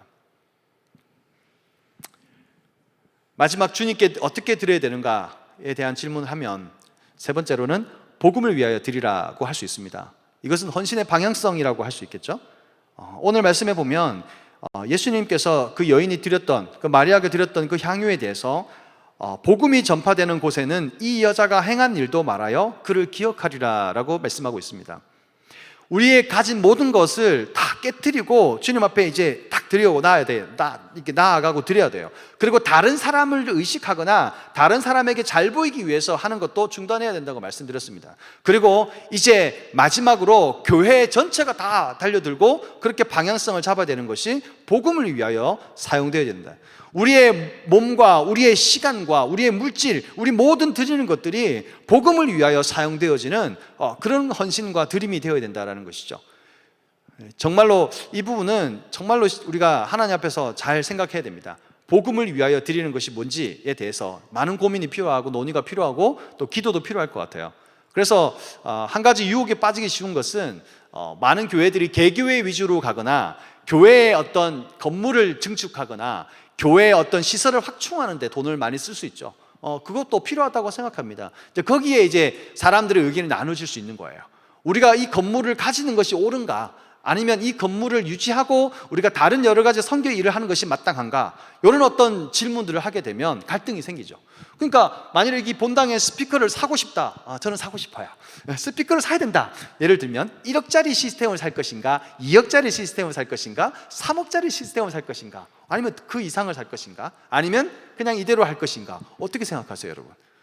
그것이 어떤 것이 맞다라고 과연 어떻게 결론 내릴 수 있을까요? 쉽지 않죠. 쉽지 않아요. 누구도 함부로 이렇게 이것이다 저것이다라고 말할 수 있는 건 없는 것 같아요. 그럼에도 불구하고 복음에 합당한 지출이 되어지고 있는지 우리 늘 마음속에 생각을 하고 있어야 됩니다. 우리가 기쁘게 그리고 기꺼이 깨뜨리고 드릴 수 있는 것은 그것의 최종 방향성이 바로 복음이어야 되기 때문에 그게 기쁘게 드릴 수 있는 거지, 복음이 아닌 것에 자꾸 우리의 헌금이나 우리의 시간이나 우리의 헌신이 사용된다고 한다면 우리는 정말로 안타까울 수밖에 없죠. 그래서 우리가 지금 교회에 헌신하고 봉사하고 이런 것들도 다 복음을 위한 거잖아요. 청년 공동체에 헌신하고 봉사하는 것도 다 복음을 위한 거예요. 다 임원으로, 리더로, 팀장으로 하는 거 다 복음을 위해서 하는 거잖아요. 우리가 헌금하고 시간을 그리고 몸을 모두 드리는 모든 것도 궁극적으로는 다 복음을 위한 것이어야 된다. 이 방향성을 잃어버리면 심각한 왜곡으로 빠져들게 되는 것이다라는 거예요. 한국교회의 현실이 어떻습니까? 여러분 한번 돌아보십시오. 우리가 참으로 우리가 이 교회가 교회답다고 얘기할 수 있을 것인지, 아니면 우리가 정말 교회가 복음을 복음답게 전하고 있고 복음을 위하여서 우리 재정을 쓰고 있는지에 대한 고민들을 해볼 필요가 있겠다 싶습니다. 저는 계속 요즘에 저에 대한 얘기를 계속 해서 너무 죄송한데 우리 목회자들의 책임이 크다라고 생각합니다. 우리 목회자들이 하나님 앞에서 정말 바르게 이 부분에 대해서 책임감을 가지고 사용해야 된다라는 그런 생각을 가지고 있습니다. 하나님께서 저와 여러분에게 주시는 마지막 사명과 그리고 처음이자 마지막 그리고 계속 우리가 가져야 될 마음은 뭡니까? 사도행전 20장 24절 말씀 뭡니까? 나의 달려갈 길, 내가 달려갈 길과 주 예수께 받은 사명, 곧 하나님의 은혜의 복음을 증거하는 일을 마치려 하면은 모두 나의 생명조차도 조금도 귀한 것으로 여기지 아니하노라. 내가 달려갈 길, 그리고 하나님 나에게 주신 그 소명은, 그 부르심은 뭐냐면 이 복음, 주님의 그 생명 같은 이 복음을 증거하는 일을 마치려 하는 거다. 이 일을 위해서 나의 생명조차도 조금도 귀한 것으로 여기지 않는다 라고 표현했잖아요. 나의 헌신, 나의 드림, 이 모든 것들은 복음에 관계된 거다. 복음이 전파되는 것을 더 확장시키고 더 잘되게 하기 위한 모든 헌신, 모든 그 헌금이 되어야 되고 모든 시간을 드리는 것이 되어야 되는데 그것이 않다는 거 하는 것은 정말 안타까운 일이고 말씀을 위배하는 것이잖아요. 고린도전서 9장 14절부터 18절에 보면 이런 말씀이 있습니다. 복음을 전하는 자들이 복음으로 말미암아 살게 될 거다. 복음을 전하지 않으면 내게 화가 있을 거다. 복음을 전할 때 내가 내 권리를 다 쓰지 않는다. 내게 주어질 만한 것들을 다 누리지 아니하고 내게 주신 것들을 오로지 다 무엇을 위해? 복음을 위해서 쓴다. 복음밖에 없는 거예요. 모든 관심이 복음이고 예수님께서도 복음을 전하기 위해서 내가 이 땅에 왔다라고 얘기하실 정도로 복음이 처음이고 복음이 마지막이라면 예수님이 교회의 머리가 되신다고 하는 교회 공동체에서 해야 될 일은 뭐겠어요? 복음이잖아요. 복음을 전하기 위해서 애를 써야 되고 복음을 전하기 위해서 돈을 써야 되고 복음을 전하기 위해서 사람들과 모든 시간들을 사용해야 되는 것이 마땅한 거잖아요. 그것이 바로 이 존재의 목적이라면 그렇게 사용되어져야지. 너무나 우리 한국 교회는 순종하는 걸 잘 배워가지고 목사님이 하면 다 맞는 건 줄 알고 나중에 하다 보면 맞지 않은 것도 있을 수 있는데 그냥 다 예할 수 있습니다. 그게 목사님들을 잘못된 길로 갈 수 있는 아주 위험한 선택일 수 있어요. 목사님 하고자 하는 것마다 다 이게 막 브레이크 걸고 뭐 이렇게 하라는 얘기는 아니고요. 적어도 이 재정적인 부분에서 사용되는 부분, 그리고 적어도 교회가 어떻게 돈을 쓰고 어떤 방향으로 나아가야 되는지에 대해서는 여러분들도 고민하면서 기도하고 여러분의 그 교회가 어떻게 해야 되는지 고민을 가지고 관심을 가지셔야 됩니다. 우리가 잘 알고 있는 감자탕 교회 있잖아요. 조현선 목사님. 자기 재정의 50% 또는 70%를 다 선교 헌금에 다 쓰잖아요. 나머지 가지고 교회를 유지할 뿐이에요.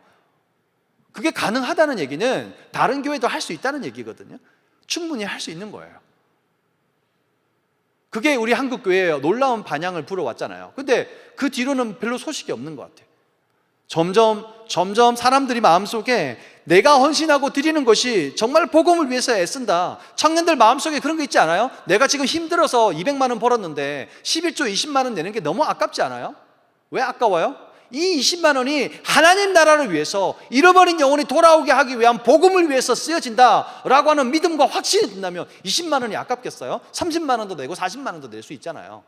그런데 이 20만 원을 내는데도 이 20만 원이 진짜 그 일에 쓰일까? 라고 하는 의심이 생기는 거야. 이게 막 이렇게 확신이 안 서. 그러니까 어떻게 되겠어요? 20만 원을 자기가 집행을 하는 거야. 자기가 어떻게 집행을 해요?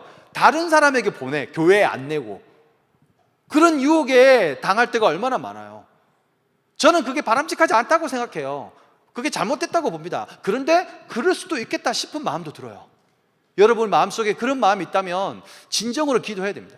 하나님, 우리가 헌신하고 전심으로 모든 걸 드리고 싶습니다. 이 여인처럼 모든 것을 드리는 인생 살고 싶어요. 그런데 교회에다가 이것을 냈을 때 과연 그것이 그대로 쓰일지에 대해서는 고민이 되고 의심이 되고 마음이 어려워질 때가 많아요 라고 하는 생각이 든다면, 우리 청년들에게 그런 마음이 있다면 기도해야죠. 하나님, 우리 교회가 하나님 앞에서 바른 방향을 잡게 해주십시오. 복음을 전하는데 헌신의 방향성이 바로 복음을 위하여 드리는 것이 되게 해주십시오. 내가 가진 것이 많이 있지는 않지만 이 적은 헌금이라고 하더라도 이걸 통해서 하나님 나라를 세워나가고 잃어버린 영혼이 돌아오게 하는 복음을 전파하는 데 사용될 수 있도록 주님 역사해 주십시오 라고 기도할 수는 있잖아요. 그러지 않을까요? 우리 마음속에 우리가 가지고 있는 헌신의 방향성, 헌신의 출발점이 뭔지, 그리고 헌신의 진정성이 뭔지, 헌신의 그 종국, 그러니까 헌신의 방향성이 뭔지 여러분 점검을 하셔야 됩니다. 아무 의미 없이 리더로, 아무 의미 없이 임원으로, 팀장으로, 그렇게 여러분이 교사로, 이렇게 찬양대원으로 그렇게 섬기지 말라고요. 우리의 헌신의 목적과 방향성이 뭔지, 나의 헌신의 그 진정성이 뭔지 한번 돌아보십시오. 그리고 내가 지금 헌신의 출발점을 제대로 가고 있는지 한번 점검해 보라고요. 그렇지 않고 그냥 무턱대고 야 나이 들면 헌신해야 돼, 청년 되면 뭐 봉사해야지, 이 정도로 가지고는 안 됩니다 여러분. 그러니까 청년들이 교회를 떠나는 거예요. 그러니까 청년들이 교회의 메리트를 못 느끼는 거죠. 내가 왜 내 아까운 시간을, 내가 왜 내 아까운 돈을, 내가 왜 내 아까운 몸을 교회를 위해 헌신하고 애를 써야 되는데? 라고 하는 마음이 들잖아요. 우리 마음속에 이런 헌신의 출발점이 정확하게 바로잡아지지 않는다면 이 모든 것들이 다 문제가 될 수밖에 없습니다. 우리 안에 우리 헌신이 제대로 된, 예수님께 드리지 아니하고 다른 데 자꾸 마음을 빼앗기고 사람들에게 인정받고 사람들에게 칭찬받기 위해서 그렇게 애를 쓰고 드러내려고 하고 그렇게 나아가는 헌신이라면 그 진정성을 의심해 봐야 됩니다. 우리가 하고 있는 이 헌신이 결국에는 복음을 전가하고 복음을 전파하는 일에 사용될 것이다, 이런 확신이 없는 헌신이라면 다시 한번 더 생각해 봐야 됩니다. 저와 여러분이 하고 있는 모든 헌신들 헛되지 아니하고 하나님께서 기뻐하실 줄로 믿습니다. 대신에 저와 여러분이 하고 있는 모든 헌신들이 제대로 출발하고 있는지 옥합을 깨뜨려 보셔야 됩니다. 그리고 그 마음에 진짜로 진정성이 있는지, 여러분이 누구를 의식하고 헌신하고 있는지 점검해 보셔야 됩니다. 그리고 마지막으로 우리가 그 헌신하고 있는 그 최종적인 방향성이 복음을 향하고 있는지 다시 한번 더 점검해 보셔야 된다는 거예요. 마음속에 여러 가지 갈등이 있을 수 있습니다. 마음속에 여러 가지 혼란한 마음도 있을 수 있어요. 오늘 제 설교가 불편한 마음이 있을 수도 있습니다. 그렇지만 상관없습니다. 저는 주님 주신 마음을 그냥 그대로 얘기할 뿐이에요. 누구를 정죄하거나 누구를 판단하고 싶은 마음이 전혀 없습니다. 저에게 하는 말씀입니다. 저에게 이런 부분이 필요하기 때문에 저에게 하는 말씀이고, 동시에 저와 여러분에게 모두에게 말씀하고 있는 주님의 음성이라는 것을 여러분 믿으셔야 됩니다. 하나님께서 오늘 이 시간에 저와 여러분의 헌신의 깊이를 돌아보기를 원하시고, 헌신의 방향성을 점검하기를 원하시고, 헌신의 출발점이 무엇인지 점검해 보기를 원하시는 거예요. 내가 가지고 있는 헌신의 출발점, 가지고 있는 것, 내가 사람들로부터 생각하고 있는 것들, 그리고 참으로 복음을 향하여 달려가고 있는지 한 사람 한 사람 하나하나씩 돌아보면서 저와 여러분의 헌신을 점검해 보기를 바랍니다.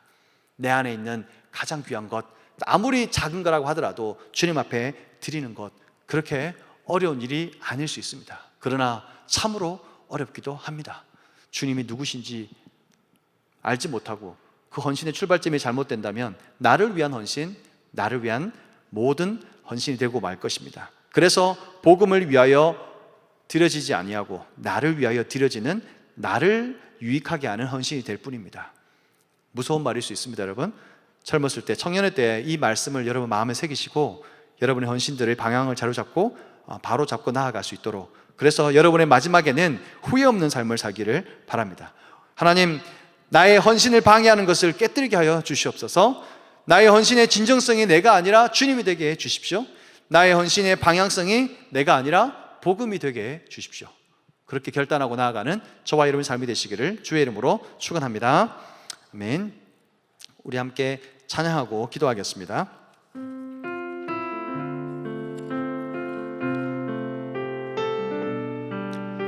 나의 모습. 할까요? 합시다. 온 마음 다해 합시다.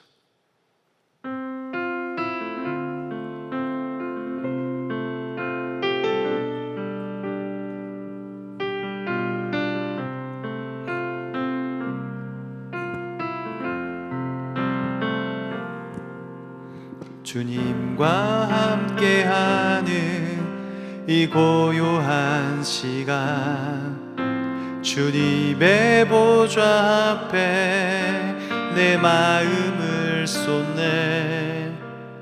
모든 것 아시는 주님께 감출 것 없네.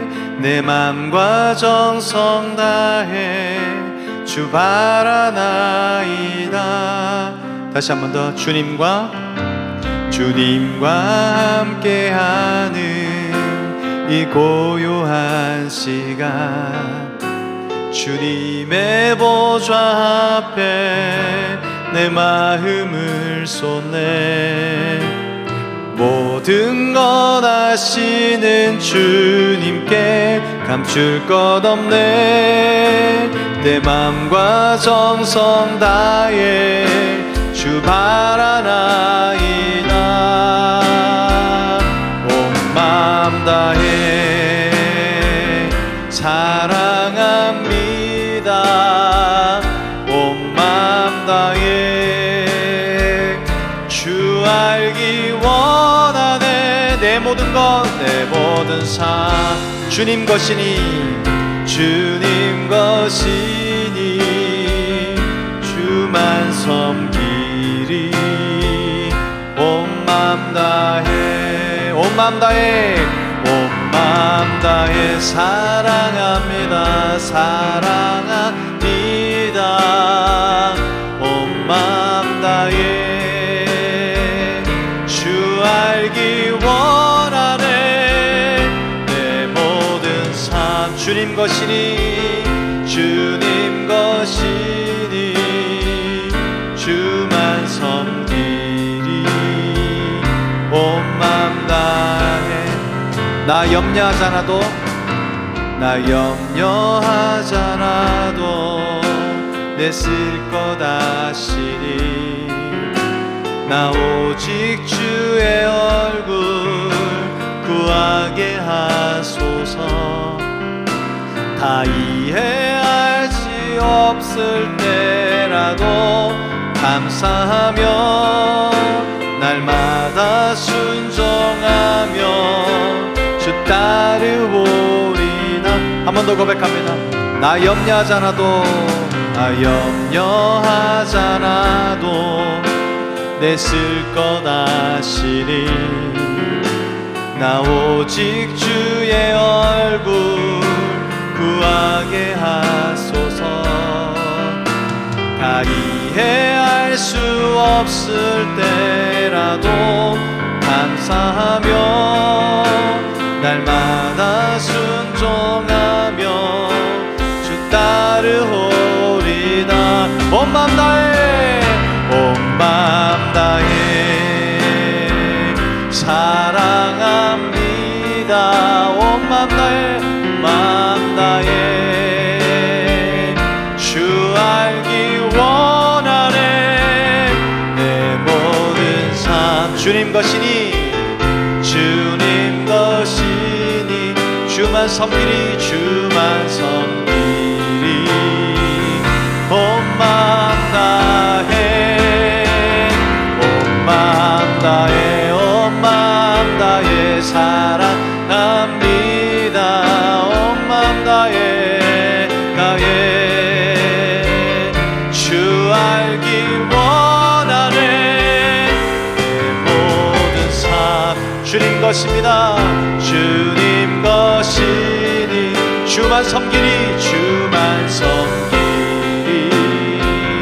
온 맘 주님 나의 온 마음을 받아주시옵소서. 온 맘 다해 주님을 사랑합니다.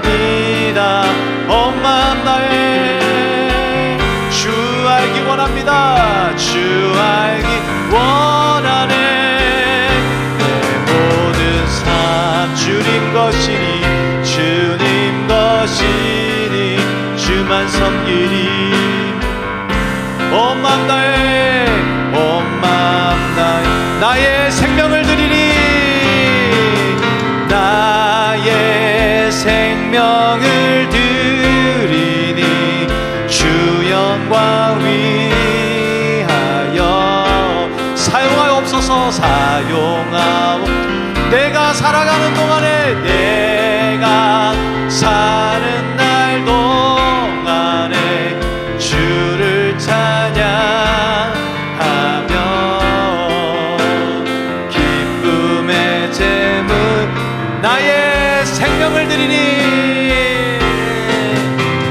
나의 생명을 드리니 주 영광 위하여 사용하옵소. 내가 사는 날 동안에 주를 찬양하며 기쁨의 제물 돼 나의 생명. 주님이여 나의 생명을 드리며 나아가기를 원합니다. 주님이 내 삶 가운데 역사하여 주시고 인도하여 주시옵소서.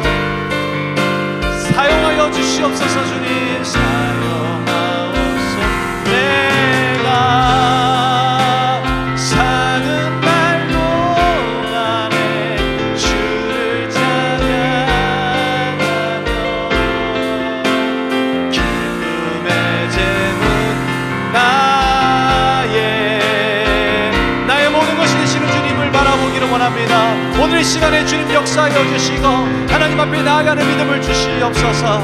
우리가 전심으로 주님 앞에 의지하고 나아가기를 원합니다. 하나님 내 마음에 주님 앞에 헌신하지 못하고 주님 앞에 온전하게 나아가지 못하게 만드는 것이 무엇입니까? 내 안에 다른 사람을 의식하는 것들, 다른 사람을 두려워하는 것들, 실패를 두려워하는 것들, 다른 사람의 시선과 판단과 다른 사람의 역사를 기록하고 나아가지 못하는 일이 없도록 주여 나에게 옥합을 깨뜨려 주시옵소서. 주님 앞에 온전하게 나아가게 하여 주시옵소서.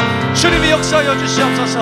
주님 우리 삶 가운데 예수님께 헌신하지 못하고 다른 사람에게 헌신하지는 않았습니까? 예수님께 헌신하지 못하고 나에게 헌신하지는 않았습니까? 아버지 앞에 나아가지 못하도록 헌신의 진정성을 잃어버린 헌신이 아니게 돌아보게 하여 주시옵소서. 내가 왜 헌신하고 내가 왜 그렇게 목놓아 부러지고 그렇게 열심히 살아가고 있는지, 나의 열심의 그 근원은 무엇인지, 왜 그렇게 열심히 일을 하고 있는 것인지 돌아보지 아니하고 일만 하지 아니하도록 주님 우리 마음속에 우리의 생각 속에 주님의 말씀하시는 그것을 향하여 달려갈 수 있게 하여 주시고 주님 앞에 온전하게 나아갈 수 있도록 은혜를 더하여 주시옵소서. 각자의 심령 가운데 역사하여 주시옵소서. 하나님 앞에 나아가지 못하는 일이 없도록 주여 인도하여 주시옵소서. 이 방향성을 잃어버려 하나님 앞에 나아가지 못하는 일이 없도록 주님 잘못된 길로 잘못된 방향성으로 가고 있는 수많은 교회와 수많은 목회자들을 불쌍히 여겨주시고 수많은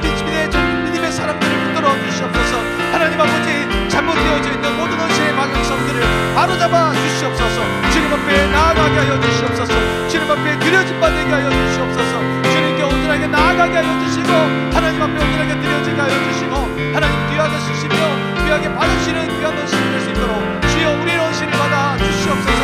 나의 생명조차도 귀한 것을 여기지 아니하고 주님 앞에 드릴 수 있도록 인도하여 주시옵소서. 나의 말뿐인 헌신, 나의 말뿐인 나의 다짐이 아니라 주님이 참으로 받으시고 주님이 그렇게 인도하여 주시고 그렇게 역사하여 주시며 그렇게 열매 맺어가시는 하나님의 놀라운 역사가 나의 모든 헌신 가운데 말씀에 일어나게 하여 주시옵소서. 우리 모든 사랑하는 지체들 삶 속에 역사하여 주시고 우리 사랑하는 지체들 마음과 생각을 붙들어 주시고 만져주심으로 아버지 하나님이여 헌신하다가 상처받고 헌신하다가 주눅들고 헌신하다가 눌려앉았던 많은 것들이 회복되게 하여 주시고 이 자리에 주님이 함께하여 주심으로 다시금 일어나 주님 앞에 나아갈 수 있는 믿음의 사람들이 될 수 있도록 우리 사랑하는 청년들의 삶을 우리 사랑하는 모든 지체들의 삶을 만져주시고 함께하여 주시옵소서. 하나님이여 우리의 마음속에 역사하여 주시고 인도하여 주시고 아버지 하나님 만져주시기를 원합니다. 아버지여 역사하여 주시옵소서. 우리가 전심으로 주를 바라보기를 원합니다. 하나님 앞에 온전하게 나아가기를 원합니다. 주님을 바라보지 못하고 아버지 앞에 나가지 못했던 모든 신호들이 중단되게 하여 주시옵소서.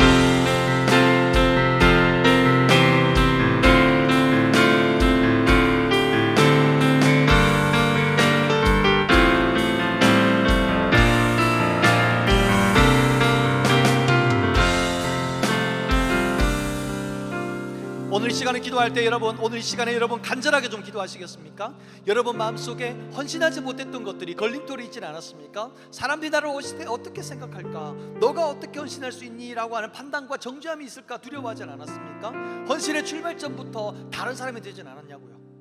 혹시 여러분 가운데 헌신하다가 임원으로, 팀장으로, 리더로 섬기다가 그리고 여러분 또 교사로 섬기다가 상처받지 않았습니까? 상처받고 그렇게 마음이 무너져 버려서 내가 다시는 헌신하지 않을 것이다 라고 여러분 다짐하진 않았냐고요. 그 헌신이 사람에게 한 것이 아닌지 돌아봐야 됩니다. 상처받는 거 너무 마음 아프고 힘들어요. 그럼에도 불구하고 우리의 헌신은 사람에게 한 거 아니잖아요. 우리 주님께 한 거잖아요.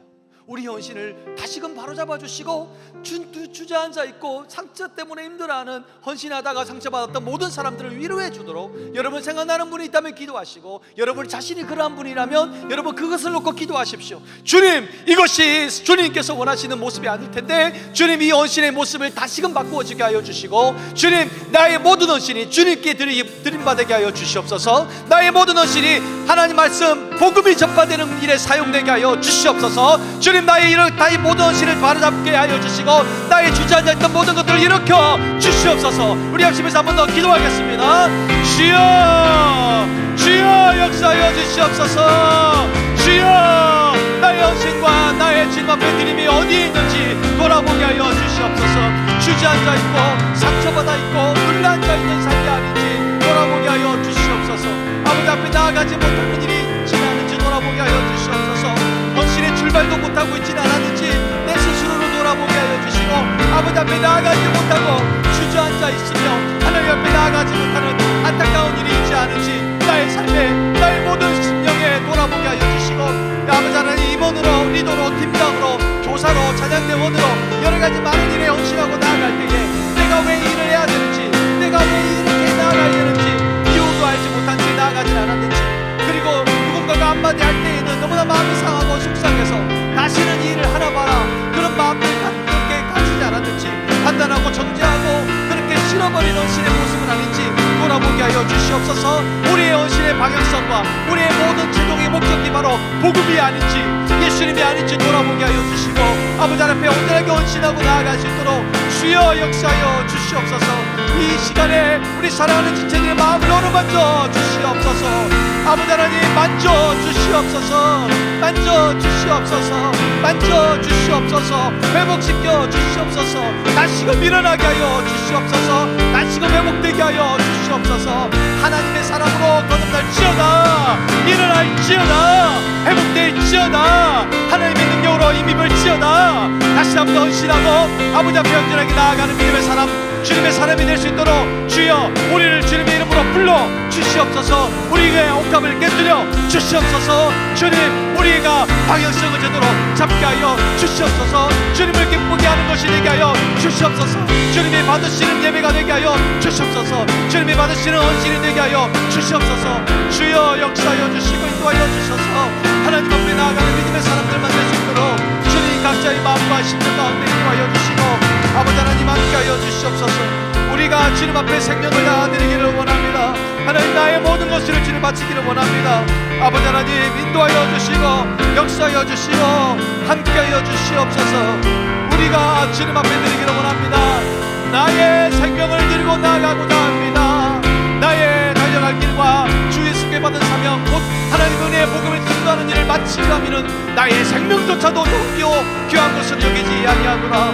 복음을 전하는 자들은 복음으로 말미암아 살리라 말씀하시는 주님의 은혜와 사랑을 깨닫게 하여 주시고 아버지의 그 사랑과 아버지의 그 은혜가 아버지가 감당할 수 없어 오늘도 주님 앞에 헌신할 수 않을 수 없고 주님 앞에 드리지 않을 수가 없음을 고백합니다. 내 것이 아닙니다. 주님의 것입니다. 내 것이 아닙니다. 주님의 것입니다. 고백하고 선포하며 그대로 믿음으로 살아내는 믿음의 청년들 만들 수 있도록 역사하여 주시옵소서. 주님의 그 역사가 온전하게 나타나게 하여 주시옵소서. 간절한 마음으로 주님 앞에 나아가게 하여 주시옵소서. 주여 아버지여 인도하여 주시옵소서. 우리가 주님 앞에 온전하게 나아갈 수 있도록 하나님 앞에 나아갈 수 있도록 긍휼을 다하여 주시옵소서. 나의 생명을 아버지 앞에 드립니다. 나의 모든 것을 드립니다. 주님 받아 주시옵소서. 오 주님 내가 사는 날 동안 주를 찬양하며 기쁨의 제물 된 나의 생명을 드리니 주 영광 위하여 사용하옵소서.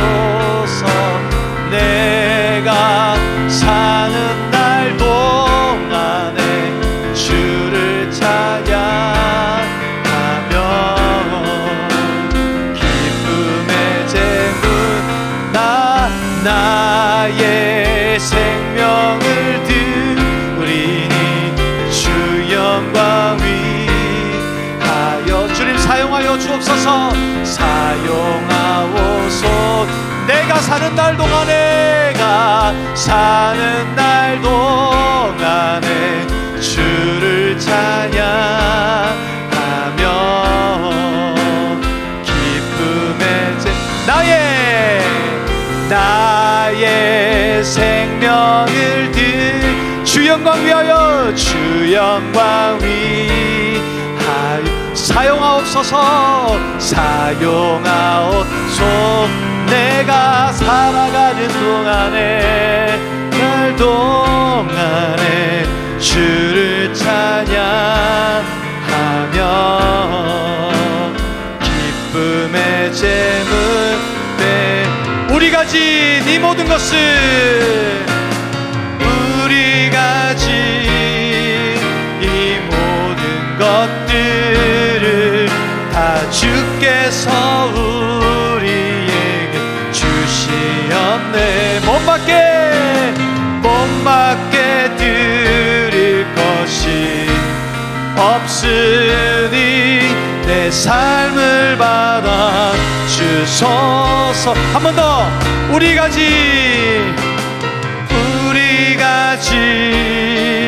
이 모든 것들을 다 주께서 우리에게 주시어 몸밖에 드릴 것이 없습니다. 몸밖에 드릴 것이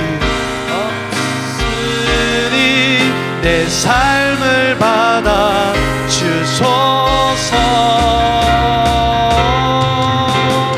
나의 생명을 드리니 주 영광 위하여 사용하옵소서. 내가 사는 날 동안에 주를 찬양하며 기쁨의 제물 되겠습니다. 주님 나를 받아주소서. 나를 받아주소서. 주님 나를 받아주소서. 나를 받아 우리 전심으로 고백합니다. 나를 받아주소서. 주님 나를 받아주소서. 살아계신 주님, 오늘 이 시간에 우리가 주님 앞에 헌신의 모습을 돌아보게 됩니다. 나의 헌신이 어디서부터 출발되었는지 돌아보게 됩니다. 하나님, 나의 헌신을 하고 있지만, 나는 헌신하고 여러 가지 일로 봉사하고 있는 것 같지만, 나의 헌신의 출발점이 내가 아니었는지, 다른 사람이 아니었는지 돌아보게 됩니다. 다른 사람의 눈에 의식하고 다른 사람의 판단과 생각과 그런 정죄함들 때문에 내가 헌신하는 것을 주저하고 있지 않은지, 내가 다른 사람을 의식하느라 하나님을 바라보지 못하고 그렇게 가룟 유다처럼 돈만 바라보다가 그렇게 망하는 인생이 되지는 않고 있는지 돌아보게 하여 주시옵소서. 하나님, 내 삶에 하나님 앞에 헌신한다고 하지만 사람들에게 인정받고 싶어하는 마음이 있지 않았는지 모르겠습니다. 사람들이 인정해주면 너무나 헌신을 잘했다고 얘기하고, 사람들이 인정해주지 않는다면 나는 상처받고 헌신 안 하고 싶고 헌신을 중단하는 삶을 살지는 않았는지 모르겠습니다. 하나님, 우리가 마지막으로 헌신의 것들이 바로 복음을 위한 것인지 우리가 돌아보지 않았는지 돌아보기를 원합니다. 하나님, 우리가 정말로 복음을 위한 헌신을 하고 있는지, 사람을 위한 헌신이 아닌지, 다른 누군가를 세워주기 위한 헌신이 아닌지 모르겠습니다. 우리의 모든 것들이 사람에게가 아니라 우리 하나님께, 우리 주님께 초점이 맞춰지고 복음에 초점이 맞춰지게 하여 주셔서 우리의 모든 섬김, 우리의 생명조차도 나의 달려갈 길, 곧 하나님의 은혜의 복음을 증가하는 일을 마치려 하면은 나의 생명조차도 조금 더 귀한 것으로 여기지 아니하노라 말했던 사도 바울의 고백처럼 우리의 모든 생명조차도 조금 더 귀한 것으로 여기지 아니하고 복음을 증가하는 일에 사용될 수 있다면 우리 모든 것을 드리겠습니다. 나의 생명조차도 모든 것을 다 드리겠습니다 라고 고백하고 헌신하고 드릴 수 있는 믿음의 청년들 될 수 있도록 주여 역사하여 주시옵소서. 이 시간에 헌신하다가 주님 앞에 나아가다가 사람으로 말미암아 여러 가지 일로 말미암아 상처받고 주눅들고 힘들어져 버린 영혼이 있다면 이 시간에 주님 만져주시고 그 영혼을 치유하여 주시고 회복시켜 주시옵소서. 그리하여서 참된 헌신, 참된 주님을 향한 다름질과 그런 발걸음이 되게 하여 주시고 복음을 위한 헌신을 다시금 회복할 수 있도록 주여 역사하여 주시옵소서. 여호와는 내게 복을 주시고 너를 지키시기를 원하며 여호와는 그 얼굴을 내게 비추사 은혜 베푸시기를 원하며 여호와는 그 얼굴을 내게로 향하여 드사 평강 주시기를 원하노라. 아멘. 이제는 주 예수 그리스도의 은혜와 하나님의 사랑과 성령의 교통하심이 오늘도 하나님 앞에 나와서 나의 삶, 나만을 위한 삶 또는 다른 사람의 시선과 판단과 정죄가 두려워서 그렇게 우겨쌈을 당한다고 해서 무서워서 떠는 삶이 아니라 그 모든 것을 과감하게 깨뜨리고 일어나는 삶, 그리고 다른 사람들한테 인정을 받기 위한 삶이 아니라 다른 사람이 아니라 주님께 드리고자 하는 삶, 그리고 나에게가 아니라 사람에게가 아니라 복음을 위하여서 헌신하기를 원하는 모든 사랑하는 청년들 머리 위에와 그리고 군대와 지방과 해외에 흩어져 있는 많은 지체들 머리 위에, 그리고 지금도 힘들어하고 외로워하고 아파하고 눈물 짓고 탄식하는 수많은 지체들 머리 위에 이 나라와 민족과 열방 가운데 지금부터 영원히 함께 있을지어다. 아멘.